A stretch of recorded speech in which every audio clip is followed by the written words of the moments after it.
ဒီနေ့မနက်ကတော့အိယာထားတာနဲ့ခောက်ဆွဲလေးစားချင်လာလို့ဆိုပြီးတော့မှအိမ်ဘေးနာကခောက်ဆွဲဆိုင်ကိုသွားခဲ့ပါတယ်ကျမကတော့အမဲလုံးခောက်ဆွဲလေးမှာလိုက်ပါတယ်ဒီအမဲလုံးခောက်ဆွဲရလေးပိုရှင်နဲ့အများများတယ်ပြီးတော့အမဲလုံးတွေရောအမဲသားတွေရောအများကြီးပဲတော်တော်လေးနှမစားလို့ကောင်းတယ်အမဲသားတွေကလေသူတို့ချက်ထားတာတော်တော်လေးနှမနှုတ်ညံ့တယ်ကိုလိုမျိုး brace တက်ထားပြီးတော့မှအရန်ဝါလို့မရတဲ့လူတော့မှဝါနိုင်တယ်ဆိုတော့လေ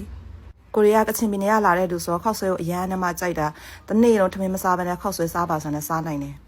ကိုကစင်မီနယ်ကအမေအိမ်ကိုပြောင်းလို့ရှင်တော့အမြဲတမ်းအဲ့ဒီရဲ့ရီစင်ခောက်ဆွဲတွေကိုအမြဲတမ်းအိမ်မှာဝယ်ထားပြီးတော့မှတနေ့လုံးထမင်းမစားဘဲနဲ့အဲ့ဒီရီစင်ခောက်ဆွဲပဲစားတာ